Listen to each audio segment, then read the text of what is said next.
قال الله تعالى في القرآن يا قوم ادخلوا الأرض المقدسة التي كتب الله لكم ولا ترتدوا على أدباركم فتنقلبوا خاسرين صدق الله العظيم. وقال الله تعالى في شان حبيبه الكريم إن الله وملائكته يصلون على النبي يا أيها الذين آمنوا صلوا عليه وسلموا تسليما. اللهم صل وسلم وبارك على سيدنا ومولانا محمد وعلى آله وصحبه وبارك وسلم.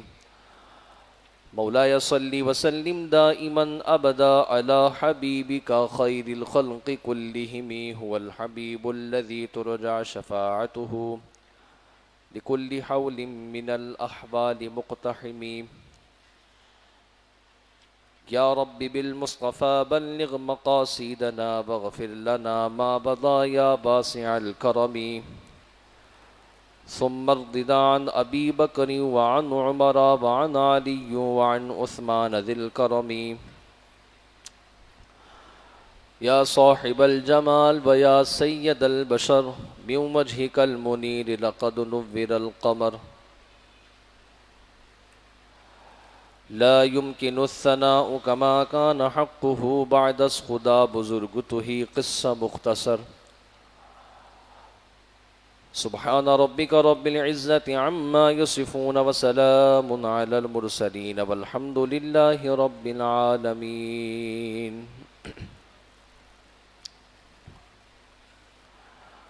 حمد و صلات کے بعد ہم شکر ادا کرتے ہیں اس مالک پروردگار کا کہ اس نے ہمیں جمعۃ المبارک کا یہ بابرکت دن عطا فرمایا ہے. اللہ تعالیٰ اس دن کی ڈھیر و ڈھیر برکتیں ہم سب کو عطا فرمائے. نبی مکرم رسول محتشم شافع امم تاجدار حرم صلی اللہ تعالیٰ علیہ وسلم پر درود پاک پڑھنا بڑی برکتوں کا باعث ہے. اللہ تعالیٰ درود پاک پڑھنے والوں کو دونوں جہاں کی برکتوں سے نوازتا ہے. درود پاک غموں کو دور کرتا ہے. درود پاک جس نیت کے ساتھ پڑھا جائے اللہ تعالیٰ پڑھنے والے کو اس نیت میں کامیابی عطا فرماتا ہے. درود پاک بے چین دلوں کو قرار نصیب کر دیتا ہے، بے سکونوں کو سکون عطا کرتا ہے. اور یہ اتنا پیارا وظیفہ ہے کہ خود پڑھنے والے کو اللہ رب العالمین دونوں جہاں کی بے شمار عزتیں اور برکتیں عطا فرماتا ہے. نبی پاک صلی اللہ علیہ وسلم پر درود پاک پڑھنے والا قیامت کے دن حضور کی شفاعت سے بہرامند کیا جائے گا. اور بحیثیت مومن ہمارا یہ ایک طریقہ یا شعار ہونا چاہیے کہ ہمیں پیارے آقا صلی اللہ تعالیٰ علیہ وآلہ وسلم پر درود پاک پڑھتے رہنے کی عادت بنانی چاہیے. اور آج جس ماحول میں ہم پنپ رہے ہیں یہ ایک ایسا ماحول ہے کہ اس وقت میں ہمیں نبی مکرم صلی اللہ علیہ وسلم کا ذکر خیر کرتے رہنا چاہیے تاکہ آقا کریم صلی اللہ علیہ وسلم کی نام کی برکت سے ہمارے دلوں میں ایمان کی قوت مزید بہتر سے بہتر ہوتی جائے، ابھرتی جائے. اپنے بچوں کو، اپنی نسلوں کو نبی پاک صلی اللہ علیہ وسلم کے نام کا ادب سکھائیے کہ آنے والی نسلیں یہ مان سکیں، یہ جان سکیں کہ یہ اتنا پیارا نام ہے کہ جس کو لکھا بھی جائے تو ادب سے لکھا جائے، لیا جائے تو ادب سے لیا جائے، کہ ان کے نام میں بھی اللہ نے برکتیں لکھی ہیں. نبی مکرم صلی اللہ علیہ وسلم کے نام پاک کے آگے درود پاک لکھا جائے تو اس کے بارے میں حدیث پاک میں آتا ہے کہ جب تک وہ لکھا رہے گا اللہ کے فرشتے لکھنے والے پر رحمت بھیجتے رہیں گے.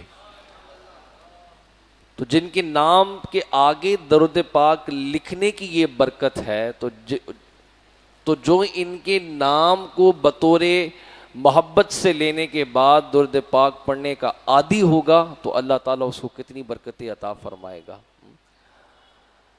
علماء فرماتے ہیں کہ نبی پاک صلی اللہ علیہ وسلم کے نام نامی کے آگے پورا درود پاک مکمل لکھا جائے، صلی اللہ علیہ وآلہ وسلم۔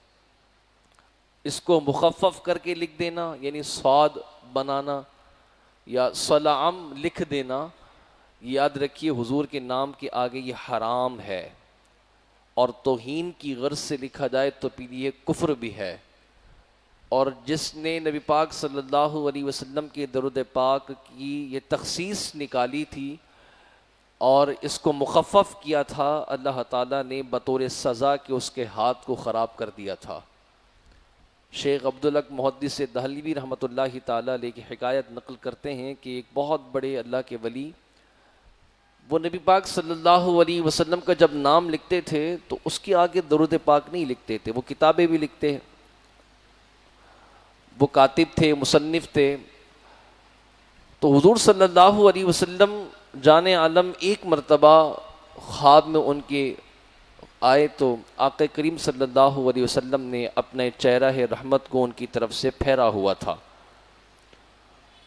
تو وہ یہ کہنے لگے کہ میرے آج مقدر والا دن ہے، رات ہے، یہ خواب اتنا بابرکت ہے، بڑا نصیب والا ہے کہ حضور آپ میرے خواب میں آئے ہیں تو آپ نے یہ چہرہ انور پھیرا ہوا ہے۔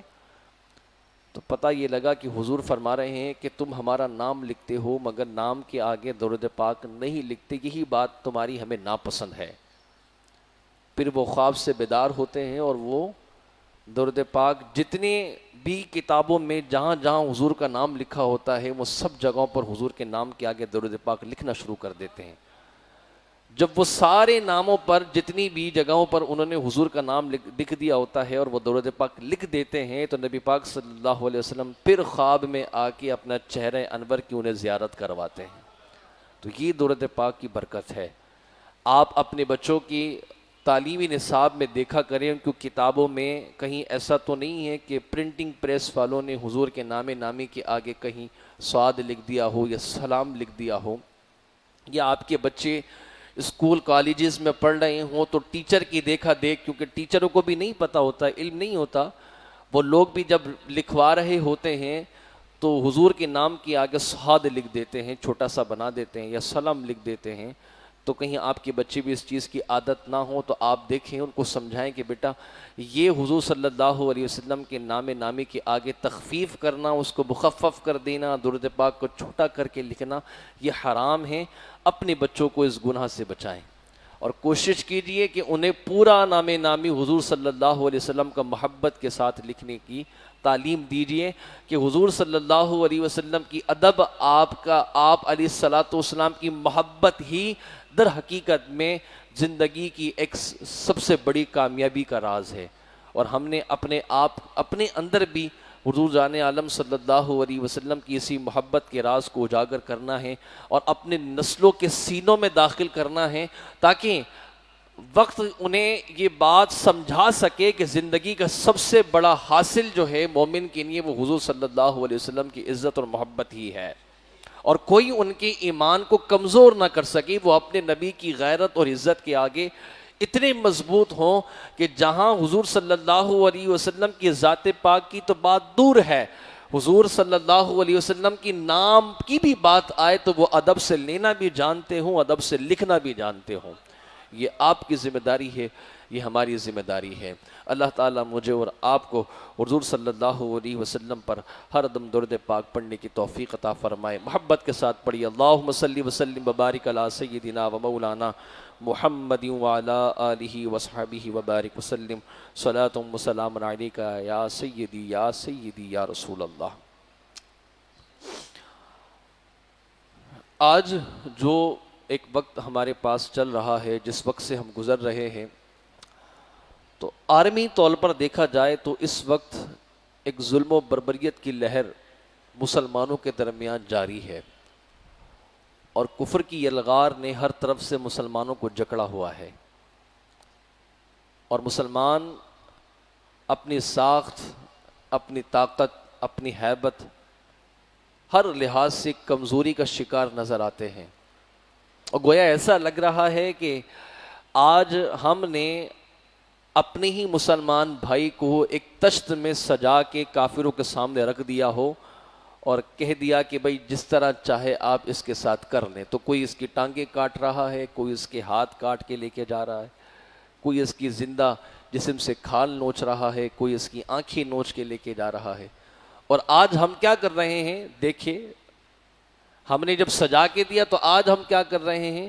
اس کے اس قتل کو اپنی آنکھوں سے دیکھ رہے ہیں لیکن کچھ کر نہیں سکتے. ہم دیکھ رہے ہیں کہ ہمارے مسلمان بھائی کے ساتھ یہ کیا جا رہا ہے. اور پوری دنیا میں اس وقت رمضان المبارک سے ہی اب تک زیر بحث ایک فلسطین کا معاملہ چھڑا ہوا ہے. اور یہ آج سے نہیں, تقریباً 73, 74, 75 سالوں سے فلسطین کے معصوم بے گناہ مسلمانوں کا قتل عام جو کیا جا رہا ہے, یہ اس تاریخ کا, اس جدید دور کی تاریخ کا سیاہ ترین ظلم ہے. اور انسانیت کو قتل ناحق کرنا, یا مومن کی بات نہیں ہو رہی, ایک انسان کی بات ہو رہی ہے. اسلام یہ کہتا ہے کہ اگر آپ کسی ایک انسان کو بھی قتل ناحق طریقے سے اس کی جان لے لیتے ہیں, ناحق طریقے سے اس کا قتل کر دیتے ہیں, تو قرآن یہ کہتا ہے کہ آپ نے اس ایک بندے کے قتل پہ جمی انسانیت کو قتل کر دیا. جتنی بھی انسانیت ہے آپ نے اس کو قتل کر دیا ہے. یہ اسلام کا قانون ہے, یہ دین کا قانون ہے. اور وہ یہ کہتا ہے کہ اگر آپ کسی ایک انسان کو جلا دیتے ہیں, زندگی بخشتے ہیں, تو گویا آپ نے پوری انسانیت کو جلا بخشی, پوری انسان کو زندگی عطا فرمائی. اور وہاں 73 سالوں سے کشمیر کے مسلمانوں, فلسطین کے مسلمانوں پر جو ظلم و بربریت کے پہاڑ توڑے جا رہے ہیں, نہ تو وہاں بچوں کو پر رحم کیا جا رہا ہے, نہ بوڑھوں پر رحم کیا جا رہا ہے, اور نہ ہی وہاں عورتوں کی عزتوں کا خیال ہے, نہ ہی بچیاں اپنی عزتیں محفوظ کر سکتی ہیں. اور یہ آج جدید ترین دور کے اندر ہم یہ ظلم ہوتا دیکھ رہے ہیں. اور مسلمانوں کی بے بسی کا عالم یہ ہے کہ آج ہمارے ہی ملک کے اندر, ہمارے ہی سامنے, ہماری ہی اس دنیا کے اندر ہزاروں مسلمانوں کو مار دیا جائے تو کسی کے کانوں پر جوں تک نہیں رنگتی. لیکن اگر آج اہل مغرب کا کتا بھی مرتا ہے نا, تو پوری دنیا سمیت خود ہم بھی اس کے غم میں شریک ہوتے ہیں. ہم یہ ضرور اپنے چینل پہ دکھاتے ہیں کہ ایک کوئی ایکٹرز اگر مر جائے جو ہندو ہو, تو اس کے مرنے سے لے کر اس کے جلانے تک کی ساری تفصیل ہمارے ہی ٹی وی چینلز پہ دکھائی جا رہی ہوگی. لیکن بدقسمتی یہ ہے کہ آج ہماری ہی میڈیا یہ بات کبھی نہیں بتاتا, نہ دکھاتا ہے کہ ارض فلسطین پر جو اسرائیلی جاہلیت 73-75 سالوں سے جاری ہے, اس کا سبب کیا ہے. وہ مقدس زمین, وہ مقدس جو ملک ہے, اس کی تاریخ کیا ہے. تاریخ کے ساتھ ساتھ وہاں موجود جو آج جنگ چھڑی ہوئی ہے, خانہ جنگی کے معاملات, اس کے اسباب کیا ہیں, اور اس کے بعد اس کا سدِ باب کیسے ہو سکتا ہے. یہ ہماری اپنی ذمہ داری کیا بنتی ہے. یہ 3 چیزیں بڑی اہم ہیں کہ پہلے آپ اس ملک کی, اس ارض زمین کی ہسٹری کو پتا ہو کہ وہ ہے کیا زمین, وہاں پر اس طرح کی جاہلیت کیوں جاری ہے, اسرائیل کیوں اس پہ قبضہ کرنا چاہتا ہے, ایسا کیا ہے اس زمین کے اندر. آج آل یہود جتنی بھی ہے وہ اس زمین کو حاصل کرنا چاہتی ہے, چاہے ان کو انسانیت کا قتل کرنا پڑے وہ کر رہے ہیں. ان کے نزدیک یہ زمین اتنی مقدس کیوں ہے, یہ تاریخ کی حیثیت ہمیں پتہ ہونا چاہیے. اور دوسرا, مسلمان خود اس زمین کی حمایت میں, مسلمان اس زمین کی حفاظت میں, بیت المقدس کی حفاظت میں صف آرا ہیں. مسلمانوں نے اپنے سینے بچھا دی, اپنی جانیں قربان کر دی, بچیوں نے اپنی عزتوں کو لوٹا دیا, بچے شہید کر دیے گئے, گھر کے گھر تباہ کر دیے گئے. اس کی کیا وجہ ہے کہ مسلمان وہ زمین چھوڑنا نہیں چاہتے, اور یہودی اس کو حاصل کرنا چاہتے ہیں, عیسائی اس کو حاصل کرنا چاہتے ہیں. تو اس زمین کے اندر ایسا کیا اللہ پاک نے رکھا ہے, وہ مقدس زمین میں ایسی کیا برکت ہے. اگر آپ تاریخ کے جھروکوں میں جھانکیں یا پھر آپ قرآن کریم کا ہی مطالعہ کر لیں تو آپ کو پتہ لگ جائے گا کہ خود اس بابرکت کتاب کے اندر اس بابرکت زمین کے فضائل بیان کیے گئے. جب نبی مکرم صلی اللہ تعالیٰ علیہ وسلم کو اللہ تعالیٰ نے معراج پر بلایا تھا تو اللہ تعالیٰ نے جب حضور صلی اللہ علیہ وسلم کو مسجد حرم سے مسجد اقصی تک جو لے جانے کا سفر تھا اس کو سورہ بنی اسرائیل کی ابتدائی آیتوں کے اندر کتنا خوبصورت طریقے سے بیان کیا.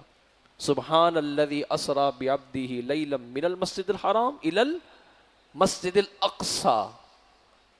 اللہ تعالیٰ نے اس جگہ کو مسجد اقصی کہا اور پھر فرمایا کہ مسجد اقصی لے جایا گیا. کیوں لے جایا گیا؟ الذی بارکنا حولہ لنریہ من آیاتنا، کہ اس مسجد اقصی کے گرد اللہ تعالیٰ کی نشانیاں ہیں تاکہ اس نشانیوں کو اللہ تعالیٰ اپنے محبوب کو دکھائے. وہ کیا نشانیاں ہیں؟ یہ پتہ ہونا چاہیے ہمیں کہ اللہ تعالیٰ نے اس مسجد کے گرد کون سی نشانیاں رکھی ہیں، اور یہ مسجد آج کیوں یہودی حاصل کرنا چاہتے ہیں، کیوں چاہتے ہیں کہ اس کو ختم کر دیا جائے، اور اس زمین کے اندر ایسی کیا برکت رکھی ہے.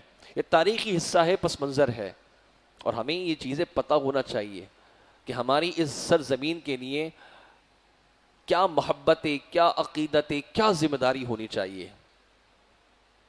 لفظ فلسطین پر اگر آپ غور کریں اور اس زمین کے تاریخی حصے میں چلے جائیں تو آپ نوح علیہ السلام کے زمانے میں جائیں. آپ جب حضرت آدم علیہ السلام دنیا میں اتارے گئے تو اللہ تبارک و تعالیٰ نے حضرت آدم کے ذریعے سب سے پہلی زمین جو اپنا گھر بنایا تھا وہ بیت اللہ تھا، خانہ کعبہ تھا. یہ اول گھر تھا. ان اول بیت وضع للناس للذی ببکۃ مبارک وہدی للعالمین. تو مبارک گھر پہلا کون سا تھا جو اس سرزمین پر بنایا گیا؟ وہ بیت اللہ تھا جو حضرت آدم علیہ السلام نے بنیادیں ڈال کے بنائی. اور پھر اللہ تبارک و تعالی نے بیت اللہ کے بعد جب حضرت ابراہیم علی نبینا علیہ السلام آئے اور طوفان نوح کے بعد جب یہ بیت اللہ ختم ہو گیا تو آپ نے دوبارہ اس عمارت کو بنایا، اور بنیادیں وہی تھی جو حضرت آدم نے ڈالی تھی.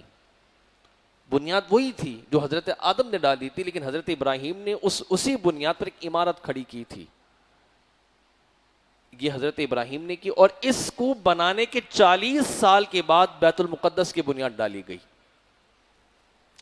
جو آج فلسطین میں مسجد اقصی ہے، اس کی بنیاد خانہ کعبہ کو بنانے کے 40 سال کے بعد ڈالی گئی. اب یہ جو مقام فلسطین ہے اور اس کے اندر پایا جانے والا متبرک مقام ہے جس کو قرآن کریم نے ارض مقدس کہا ہے کہ یہ بابرکت اور مقدس جگہ ہے. یہ بابرکت اور مقدس جگہ اس لیے ہے کہ یہ مسکن انبیاء رہا ہے.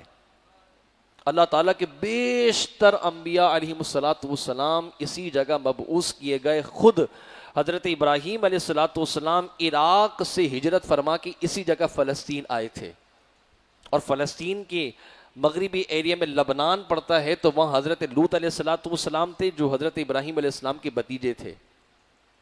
اور یہاں حضرت ابراہیم کو اللہ نے فلسطین میں اس لیے بھیجا تھا کہ فلسطین کا جو حاکم تھا، جو بادشاہ تھا، وہ موحد تھا، واحد تھا، وہ اللہ کو، خدا کو وحدہ لا شریک جانتا تھا. اللہ تعالیٰ نے جب نمرود کی چنگل سے، اس کی آگ سے آپ کو محفوظ کیا تو پھر اللہ نے فرمایا کہ اے ابراہیم تم اس ارض مقدس کی طرف ہجرت کر کے چلے جاؤ کہ وہاں ہمارا ایک نیک بندہ رہتا ہے. یوں حضرت ابراہیم علیہ السلام فلسطین آئے، اور یہیں فلسطین سے پھر آپ نے ہجرت کی بیت اللہ کی جانب. وہاں حضرت اسماعیل کو چھوڑا، حضرت ہاجرہ کو چھوڑا، اور پھر آپ دوبارہ اس فلسطین پر آئے. یہاں آپ حضرت سارہ کے ساتھ رہنے لگے. یہی حضرت یعقوب اسحاق علیہ السلام پیدا ہوئے. اسی سرزمین پر یعقوب علیہ السلام پیدا ہوئے، اور یعقوب علیہ السلام کی اولادوں سے ہی پھر اللہ تعالیٰ نے کم و بیش 4000 نبیوں کو اسی سرزمین پر رکھا جو بعد میں بنی اسرائیل کے نام سے کہلانے لگی. اور یہ سارا خطہ ارض جو بنی اسرائیل کا تھا یہ فلسطین سے لے کر شام تک کی سرزمین تک پھیلا ہوا تھا. اور اس پورے خطے کے اندر حضرت یعقوب علیہ السلام کے ساری اولاد تھی. اس وقت تک یہ مقدس جگہ بابرکت تھی، لیکن مسجد اقصی کا کوئی قیام نہیں تھا. پھر یعقوب علیہ السلام کو جس جگہ آج خود مسجد اقصی موجود ہے، اس مقام پر یعقوب علیہ السلام نے خواب میں اللہ کا دیدار کیا تھا. جب خواب میں اللہ کا دیدار ہوا تو آپ نے شکرانے کے طور پہ وہاں پر ایک جانور کو ذبح کیا، اور جانور ذبح کرنے کے بعد آپ نے اپنی ساری اولادوں کو حکم دے دیا کہ بھئی اب سب لوگ جب بھی اپنی قربانی پیش کریں گے یہیں آ کے قربانی پیش کریں گے. اور یوں پھر حضرت یعقوب علیہ نبی کے نا علیہ الصلوۃ والسلام کی اولادوں میں یہ جو جگہ تھی یہ معبد کے طور پہ، مسجد کے طور پہ جانی جانے لگی. اور اسی قربانی کی رواج نے حضرات انبیاء علیہ الصلوۃ والسلام کی توجہ اس مقام پر ڈال دی. پھر یعقوب علیہ السلام کی اولادیں ہوتی گئیں، معاملہ بڑھتا گیا. آپ نے دیکھا ہوگا کہ مسجد اقصی کے صحن کے اندر گولڈن کلر کا جو ایک گنبد بنایا گیا ہے زرد رنگ کا، جس کو قبۃ الصخرہ کہتے ہیں، اس کے نیچے ایک پہاڑی ہے، اس پہاڑی کو صہیون بولا جاتا ہے. اور یہ یہودیوں میں مقدس ترین پہاڑی جانی جاتی ہے. مقدس ترین پہاڑی یہی صہیونی پہاڑی ہے. اور اسی پہاڑی سے ہی حضور صلی اللہ علیہ وسلم آسمان کی بلندیوں پر روانہ ہوئے تھے. اور یہ وہی پہاڑی ہے کہ قرب قیامت کے وقت حضرت اسرافیل علیہ السلام یہیں آ کے سور بھی پھونکیں گے. یعنی کائنات کی انتہا اسی سرزمین پر ہونی ہے، اسی پہاڑی پر ہونی ہے. اس کو عبد الملک بن مروان نے حضور صلی اللہ علیہ وسلم سے منسوب جب یہ جگہ دیکھی کہ یہاں حضور صلی اللہ علیہ وسلم سے منسوب یہ جگہ ہے، تو پھر انہوں نے یہاں پر ایک گنبد بنوا دیا تاکہ مسلمانوں کی توجہ کا مرکز یہ جگہ رہے کہ یہاں حضور صلی اللہ علیہ وسلم روانہ ہوئے تھے. اس جگہ سے حضور معراج کی بلندیوں پر گئے تھے. یہ وہ جگہ ہے. اور یہی صہیونی پہاڑی ایک ایسی پہاڑی ہے کہ جس پر حضرت سلیمان علیہ الصلوۃ والسلام نے سب سے پہلے حضرات انبیاء کے لیے اور بنی اسرائیل کے لوگوں کے لیے اللہ کی عبادت گاہ بنائی تھی، جس کو ہیکل سلیمانی کا نام دیا جاتا ہے. اسی جگہ پر حضرت سلیمان علیہ الصلوۃ والسلام نے بنایا تھا. اور یہ جو صہیون پہاڑی ہے یہ یہودیوں میں اس لیے بھی متبرک جانی جاتی ہے کہ داؤد علیہ الصلوۃ والسلام نے یروشلم کو یعنی ارض مقدس کو، بیت المقدس کو آزاد کروایا تھا. اور جب آپ نے آزادی حاصل کی اور اس کو فتح کیا تو یہاں آ کے آپ نے اللہ کی حضور شکرانے کے طور پہ نفل ادا کیے تھے. تو حضرت داؤد علیہ السلام سے نسبت رکھنے کی وجہ سے یہودیوں کے نزدیک بھی یہ پہاڑی کیا ہو گئی؟ متبرک ہو گئی. گویا یروشلم کا جو مقام ہے، جو ارض مقدس ہے، جو بیت المقدس ہے، یہ تین آسمانی مذہبوں کے درمیان ایک متبرک رہ چکی ہے. یہاں پر یہودیوں کے بھی آثار، یہاں پر عیسائیوں کے بھی آثار مذہب کے مل جاتے ہیں. اور جہاں تک دین اسلام کی بات کی جائے تو اسلام نے مسجد بنا کے پھر حضور سے نسبت دے کے مسلمانوں کی عشق کی جو ایک لگام ہے وہاں ڈال دی ہے. ہم اگر اس سرزمین کے لیے لڑتے ہیں، یہ ہماری لیے اس سرزمین کی محبت ہے، تو اس لیے ہے کہ اللہ کے رسول صلی اللہ علیہ وسلم نے فرمایا ہے کہ تمہیں اگر زیارت کے لیے جانا ہے تو تین جگہوں کی زیارت کے لیے جاؤ. یا تو آپ شہر مکہ کو دیکھو، یا میرے شہر کی زیارت کو جاؤ، یا پھر آپ نے جانا ہے تو ارض مقدس کی زیارت کو جاؤ. تین مسجدوں کی زیارت کا رسول اللہ نے حکم دیا. اور حضور نے فرمایا کہ بیت المقدس میں نماز ادا کرنا 25,000 نمازوں کے برابر ہے. تو یوں اسلام کے اندر بھی یہ مقدس سرزمین محبوب مانی جاتی ہے. اور سب سے پہلے اس سرزمین پر جو عبادت کی بنیاد ڈالی، ایک تو اس کو حضرت یعقوب علیہ السلام نے خاص کر دیا تھا، بعد میں حضرت داؤد علیہ السلام نے اس کو باقاعدہ مسجد کا نام دے کر اور اس کو باقاعدہ عبادت گاہ، سجدے گاہ کی جگہ بنا کر اس کو آگے کام شروع کیا، جو بعد میں حضرت سلیمان علیہ نبی جناب علیہ السلام نے جنات کے ذریعے مکمل کروایا تھا. یہ آپ قرآن کریم میں بھی پڑھ چکے ہوں گے، قرآنی واقعات میں بھی یہ بات آپ جان چکے ہوں گے. اور آج بھی اگر آپ بیت المقدس کی زیارت کو جاتے ہیں تو آپ کو حضرت سلیمان کی بنائی ہوئی جو مسجد ہے اس کے آثار آج بھی مل جائیں گے. آج بھی آپ کو پتا ہوگا کہ یہ مسجد کے اندر وہ آثار نظر آتے ہیں. تو تین مذاہب کے اندر یہ سرزمین جو ہے مقدس رہی ہے. اور اللہ تعالیٰ نے اس کا مقدر یہی ترتیب دیا ہے کہ اس سرزمین کو حاصل کرنے کے لیے جد و جہد انسانی تاریخ کی رہی ہے. اور اس سرزمین کی سب سے بڑی برکت یہ کہ اس میں کبھی قحط نہیں پڑا، اللہ نے کبھی قحط نہیں ڈالا، کیونکہ یہ حضرات انبیاء کا مسکن تھی. اور حضرات انبیاء کے مسکن ہونے کی وجہ سے امن سلامتی کا گہوارہ بھی تھا. اور اللہ نے حضرات انبیاء کی وجہ سے اس میں بڑی برکتیں رکھی. یہ پورا شہر فلسطین، جس کو بیت المقدس بھی بولا جاتا ہے، یروشلم جس کو یورپین زبان میں بولا جاتا ہے، یہ 2 مرتبہ تباہ و برباد ہوا، یعنی اس کی سمجھیے کہ بنیاد تک مٹا دی گئی 2 مرتبہ. لیکن چھوٹی بڑی جنگیں تقریباً 65 کے قریب چھوٹی بڑی جنگیں اس میں ہوئی ہیں، اور انسانیت کا خون اتنا بہایا گیا کہ مصر کی نہر کے اندر تک انسانوں کا خون بہتا ہوا جا رہا تھا. جب آپ رومیوں کا اگر آپ اثر رخ پڑھتے ہیں کہ جب رومیوں نے اس ملک پر ظلم و ستم کیا تھا تو پوری مسجد کو یہودیوں نے اپنی ہاتھوں آگ لگائی تھی. اس میں رومیوں کی تعداد اتنی تھی کہ یہ جل کر ایسے راکھ ہو گئے تھے کہ ان کی خون کی پوری لہر بہتی ہوئی مصر کی نہر کے اندر جا رہی تھی. اور جب بخت نصر نے اس پر حملہ کیا، یعنی حضرت عیسیٰ علیہ السلام کی پیدائش سے بھی ہزاروں سال پہلے جب بخت نصر نے اس کے اوپر حملہ کیا تھا اور یہودیوں کو غلام بنا کے یہاں سے نکال کے لے گیا تھا، اس وقت اس نے اس سرزمین کی بنیادیں تک توڑ ڈالی تھی، اس کو بالکل مسمار کر دیا تھا. یہاں تک کہ یہودیوں کی مقدس کتاب جو توریت تھی وہ بھی مٹا دی گئی تھی، جو آسمانی نسخوں کے ساتھ اللہ تعالیٰ نے ان کو دی تھی، وہ کتاب یہی بخت نصر نے ختم کر دی تھی. اس کے بعد جو تابوت سکینہ اللہ تعالیٰ نے ان کو عطا کیا تھا، بخت نصر وہ بھی اٹھا کے لے گیا تھا. یہ بخت نصر یہ شاہ بابل یعنی ایران کا یہ بادشاہ تھا. آدھی سے زیادہ دنیا پر اس نے حکومت کی ہے. اور جب اس نے یروشلم کو حاصل کرنے کی نہیں کہا تو یہودی صف آرا ہوئے اور اس کے ایلچی کو انہوں نے، اس کے سفیر کو انہوں نے قتل کیا تھا. اس کے بدلے میں اس نے یہودیوں کو یہ ظلم دیا کہ ان کو یہاں سے اٹھایا، قیدی بنایا، شام لے گیا، شام کی نہر فرات کے گرد ان کو قید خانے میں ڈال دیا، اور اسی قید خانے کا نام تل ابیب تھا.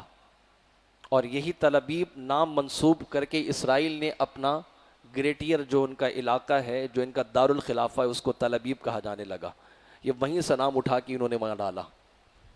تو اس کی تاریخ ایک بڑی ہی پرفتن تاریخ رہی ہے، اور ہمیں تاریخ کے اعتبار سے اس کا ضرور مطالعہ کرنا چاہیے. ہمیں پتہ ہونا چاہیے کہ اس سرزمین پر جو آج مسلمانوں کا قبضہ تھا، جو مسلمانوں کے اختیار میں دی گئی، اور اللہ کے رسول نے جو فرمایا کہ بیت المقدس کو فتح کرنے والے جنت میں میرے ساتھ جائیں گی، اس کی سب سے بڑی وجہ یہی تھی کہ ارض مقدس میں جو امن و سلامتی کا پیغام تھا وہ یہودیوں کے ہاتھیں بھی ختم ہوا، کیونکہ انہوں نے وہاں پر اس کو جرائم گاہ بنایا. انہوں نے وہاں اس کو شرک اور مشرکانہ طور پہ اس کے نظریات کو عام کیا. اسی طرح نصرانیوں نے، عیسائیوں نے بھی اس کو مذہبی طور پر دیکھا جائے تو اس میں شرک کو عام کیا. حضرت عیسیٰ کو اللہ کا بیٹا بنایا، جبکہ یہ ارض مقدس اتنی پیاری تھی کہ یہاں توحید کا پیغام لے کے حضرات انبیاء آیا کرتے تھے، لیکن انہوں نے اس سرزمین کا حق ادا نہ کیا.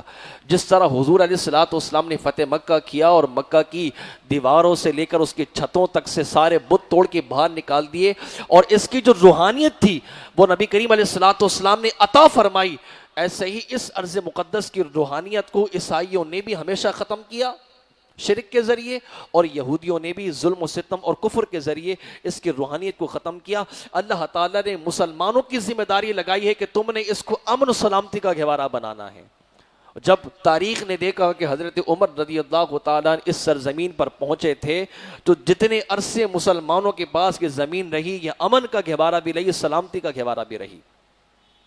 اور اس کے بعد آج پوری دنیا میں چاہے وہ عیسائیت کی ہو یا چاہے وہ یہودیت سے تعلق رکھتی ہو، اس کا ارادہ یہی ہے کہ یہ سرزمین کسی نہ کسی طریقے سے مسلمانوں کے حصے سے نکل کر اب جو ہے یہ ان کے اختیار میں چلی جائے. 1948 میں اسرائیل کی بنیاد ڈالی گئی جو کہ ایک مقبوضہ ریاست تھی.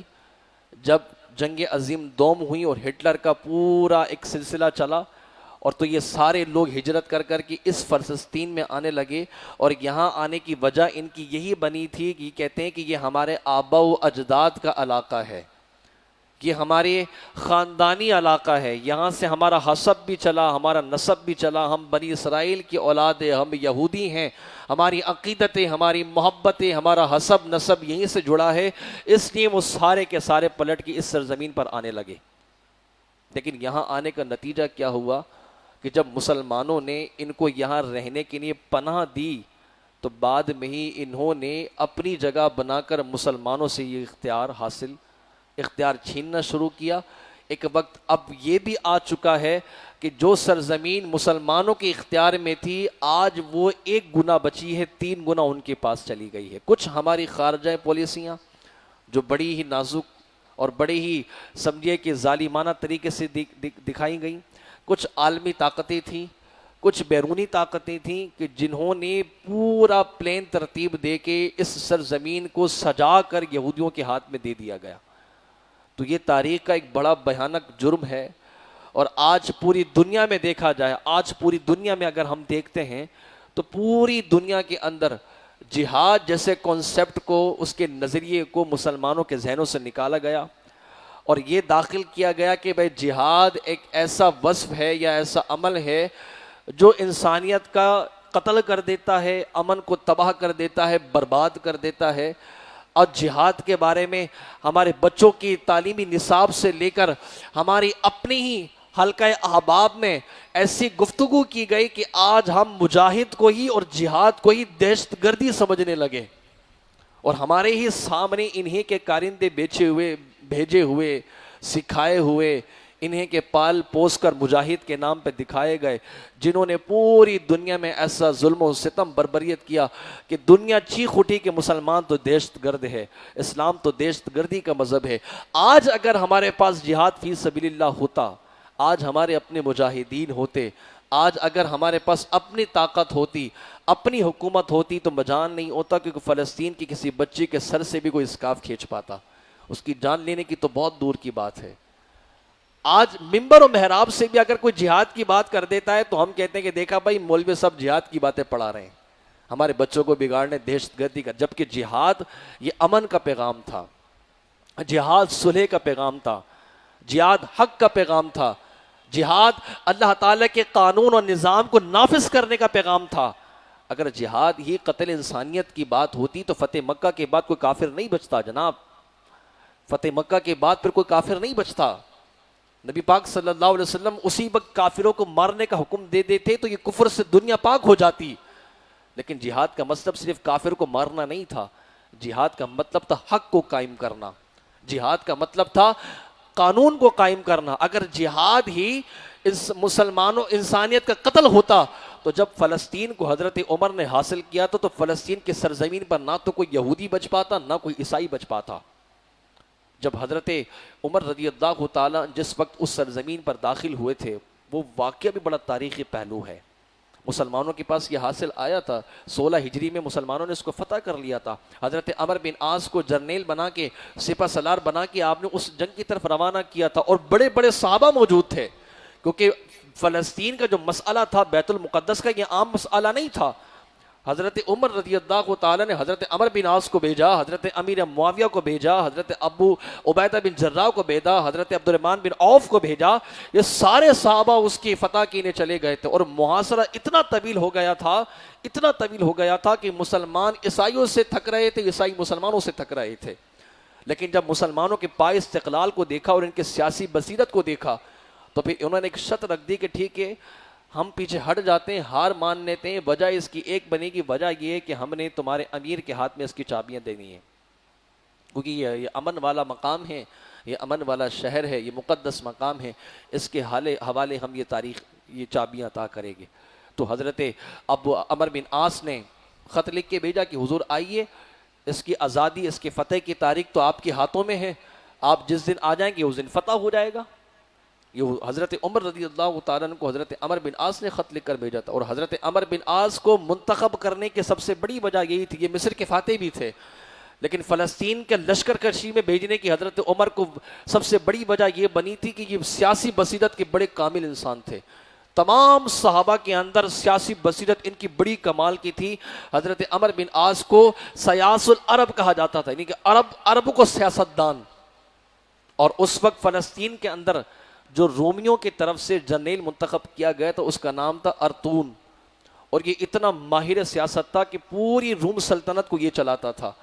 جب حضرت عمر رضی اللہ تعالیٰ کو پتہ لگا کہ ارطون اتنا بڑا جرنیل ہے تو آپ مسکرائے تھے. آپ نے کہا تھا ہم نے بھی عرب کے ارطون کو روم کے ارطون کے سامنے پیش کر دیا ہے. یعنی حضرت عمر بن عاص کو بھی آپ نے عرب کا ارطون کہا تھا کہ یہ بھی ماہر جرنیل ہے، اور یہی وہ سیاسی بصیرت تھی کہ حضرت عمر بن عاص کی، کہ بنا کسی جنگ کے، بنا کسی قتل و غارت گیری کی، بنا کسی خون ریزی کے عیسائیوں نے اپنے ہتھیار ڈال دیے تھے۔ یہی ارطون اس ساری سرزمین کو پادریوں کے حوالے کر کے حضرت عمر بن عاص سے چھپ کر بھاگ گیا تھا روم، کہا ان سے میں نہیں جیت سکتا۔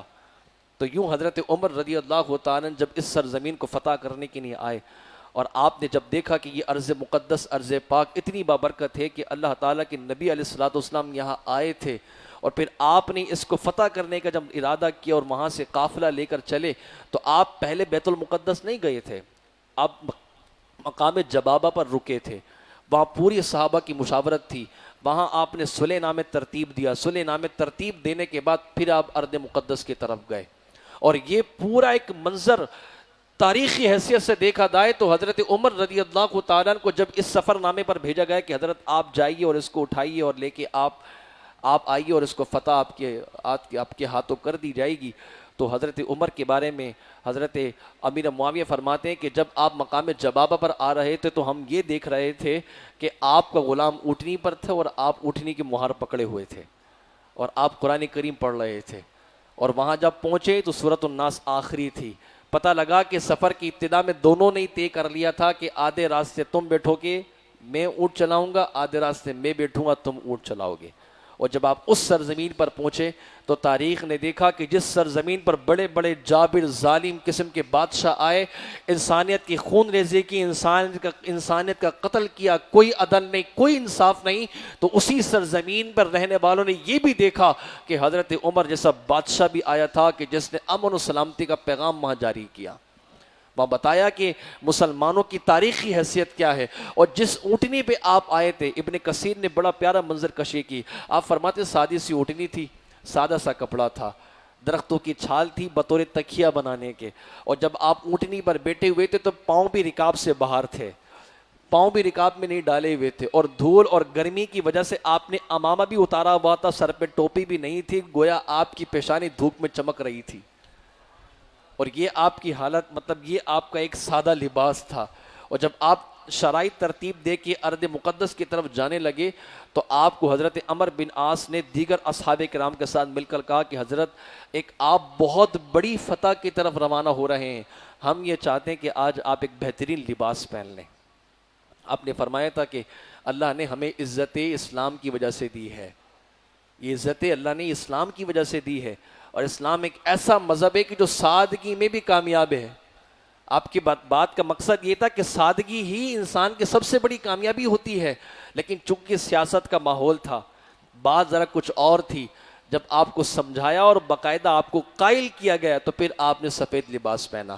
حضرت عمر بن عاص نے ایک بہترین قسم کا ریشمی تاروں سے بنا ہوا ایک رومال تھا، وہ آپ کو بطور تحفہ میں دیا کہ جس کو آپ نے سیدھے کاندھے پر ڈالا، اور یہ بھی عرض کی گئی کہ حضرت آپ جب بیت المقدس کی طرف جائیں گے تو آپ ترکی گھوڑا استعمال کریں گے، اونٹنی پر نہیں جائیں گے۔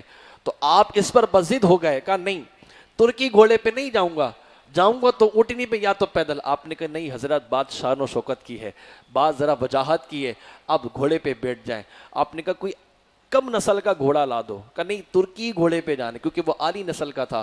لیکن جب آپ اس پر بیٹھے، کیونکہ اصرار بڑھ گیا تھا، تو وہ جہاں شاہانہ چال چلنا شروع ہوا تو حضرت عمر نے لات مار کے روکا، کہا اچھی طرح چل، تجھ پر عمر سوار ہے، کوئی شیطان سوار نہیں ہے۔ تو اس نے اپنی چال کو بدل دیا تھا، تو پھر وہ اپنی چال میں چل رہا تھا۔ یہ وہ لوگ تھے، اور پھر آپ باقاعدہ جب بیت المقدس میں داخل ہوئے تو لوگ ہیبت سے کانپ رہے تھے، کہیں ایسا نہ ہو کہ ہمارے قتل کا منصوبہ داخل کر دیا جائے۔ لیکن حضرت عمر جیسے ہی بیت المقدس میں داخل ہوئے تو اللہ اکبر، آپ کا مقام یہ تھا کہ آپ آس پڑوس کے جتنے بھی عیسائی لوگ تھے ان سب کی کیفیت اور حالات پوچھتے جا رہے تھے، آپ کیسے ہیں، آپ کیسے ہیں، آپ کیسے ہیں، آپ ٹھیک ہیں۔ اس طرح کے معاملے آپ عیسائیوں کے ساتھ دیتے ہوئے جا رہے تھے۔ وہ حیرت میں تھے کہ ہم تو یہ سمجھ رہے تھے کہ اگر مسلمانوں کا امیر آیا تو کہیں آتے ہی ہماری گردن کاٹنے کا حکم نہ دے دے، لیکن اس کا مزاج کتنا پیارا تھا کہ جس راستے سے آپ گزرتے جاتے اس راستے کے تمام لوگوں سے ان کی کیفیت، ان کے حال احوال پوچھتے جاتے۔ یہ آپ کا مزاج تھا۔ اور حضرت عمر رضی اللہ تعالیٰ عنہ نے جب دستخط ہو گئے اور جب بات ساری ترتیب دے گئی، پھر آپ نے اس پادری سے پوچھا تھا کہ بتاؤ داؤد علیہ السلام کی مسجد کہاں ہے، کیونکہ میں نے حضور سے اس مسجد کے بارے میں نقشہ دیکھا ہوا ہے۔ اس پادری نے ایک جگہ لے کے گیا، کہا یہ وہ جگہ ہے، آپ نے کہا نہیں تو جھوٹ بولتا ہے، یہ وہ جگہ نہیں ہے، حالانکہ آپ نے دیکھی نہیں تھی، لیکن حضور نے وہ نقشہ ایسا بتایا تھا کہ آپ کے اندر بیت المقدس کا نقشہ فٹ ہو گیا تھا۔ آپ نے کہا نہیں یہ جگہ نہیں ہے، وہ دوسری جگہ لے کے گیا، آپ نے کہا نہیں اللہ کی قسم جو حضور نے بتائی یہ وہ جگہ نہیں ہے، پھر وہ تیسری جگہ لے کے گیا، کہا نہیں مسجد داؤد یہ نہیں ہے، مسجد داؤد کو اور ہے۔ پھر وہ ایک پتلی گلی میں لے کے چلا گیا جہاں پر کوڑا تھا، جہاں پر گندگی تھی، اور اس پورے شہر کے لوگ وہاں آ کے غلاظت کیا کرتے تھے۔ جب اس پادری نے اس زمین کو صاف کیا تو آپ نے کہا ہاں باخدا جو حضور نے بتایا تھا یہی زمین داؤد مسجد ہے۔ پھر حضرت عمر رضی اللہ تعالیٰ نے اپنی ہاتھوں سے اس مسجد کی کچرا اٹھا کے باہر پھینکنا شروع کیا۔ آپ کو دیکھ دیگر اصحاب کرام بھی اٹھا کے کچرا پھینک رہے تھے۔ پھر آپ نے فرمایا کہ یہ مسجد ہے، اس جگہ مسجد تعمیر کی جائے۔ اسی مسجد کو تعمیر کرنے کے بعد آپ نے اس مسجد کا نام مسجد الاقصی رکھا۔ یہ اس کی اسلامی ہسٹری میں نے آپ کو چھوٹی سی بتائی کہ جب حضرت عمر رضی اللہ تعالیٰ سے حاصل اس کو فتح کیا تھا، لیکن اللہ تعالیٰ نے اس مقام پر تقریباً 30 سے زیادہ برکتیں رکھی ہیں۔ اس میں داؤد علیہ السلام کی عبادت گاہ، سیہون پہاڑی کا مقام، پھر ساتھ میں حضرت داؤد علیہ السلام کا ممبر جا لگا وہاں جہاں حضرت عیسیٰ پیدا ہوئے وہ مقام، پھر حضرت مریم جہاں عبادت کرتی تھی وہ مقام، جہاں حضرت زکریا یحییٰ علیہ السلام کو شہید کیا گیا وہ مقام، جہاں حضرت موسیٰ علیہ السلام کی قبر انور تھی وہ مقام، جہاں حضرت داؤد علیہ السلام عبادت کیا کرتے تھے وہ مقام، جہاں پر حضرت مریم کے والد گرامی عبادت کیا کرتے تھے وہ مقام۔ تو یہ ساری مقدس جگہ جس کے بارے میں اللہ نے قرآن میں فرمایا کہ الذی بارکنا حولہ، کہ اللہ رب العالمین نے اس بیت المقدس کے ارد گرد بڑی برکتیں رکھی ہیں۔ نبی پاک صلی اللہ علیہ وسلم نے ان تمام برکتوں کو اپنی آنکھوں سے مظاہرہ کیا تھا، اپنی آنکھوں سے دیکھا تھا، مشاہدہ کیا تھا کہ آپ نے اللہ تعالیٰ نے اس ارض پاک پر یہ ساری برکتیں رکھی ہیں۔ اور آپ نے جس جگہ پر نبی پاک صلی اللہ علیہ وسلم کا براق باندھا گیا اس جگہ بھی مسجد تعمیر کرنے کا حکم دیا، اس کو آج مسجد براق بھی کہا جاتا ہے۔ اور یہی جس جگہ مسجد براق ہے، اسی مسجد براق کی جو دیوار ہے اس کے بارے میں یہودی کہتے ہیں کہ یہ ہیکل سلیمانی کی دیوار ہے، اور اسی دیوار کو یہودی دیوار گریا کہتے ہیں کہ سارے دنیا بھر کے یہودی وہیں آ کے عبادت کرتے ہیں، اس دیوار کے سامنے آ کے روتے ہیں اور دعا کرتے ہیں کہ اللہ تعالیٰ مطلب ان کا خدا ان کو پھر کوئی طاقت دے تاکہ وہ دوبارہ اس عبادت خانے کو بنا سکے، اور اسی عبادت خانے کی بنانے کی غرض سے مسجد اقصی پر قابض ہونا چاہتے ہیں تاکہ اس کی مسجدیت کو ختم کر کے یہ اپنا جو ہے ہیکل سلیمانی کو دوبارہ تعمیر کر سکیں۔ یہ ان کی ایک باقی جو مزید تاریخ ہے وہ میں آپ کے سامنے پیش کروں گا، لیکن بتانے کا مقصد یہ تھا کہ آپ یہ جان لیں کہ اس سرزمین میں اللہ نے کتنی برکتیں رکھی، اس سرزمین کا پس منظر کیا ہے، اب ہونے والے جو مظالم ہیں ان کی کیفیت کیا ہے، وہ انشاءاللہ آئندہ جمعے ہم پھر آپ کے سامنے پیش کریں گے۔ اللہ سے دعا کرتے ہیں باری الہ ان تمام باتوں کو سمجھنے کی، اس پر عمل کی توفیق عطا فرمائے۔ وآخر دعوانا الحمدللہ رب العالمین۔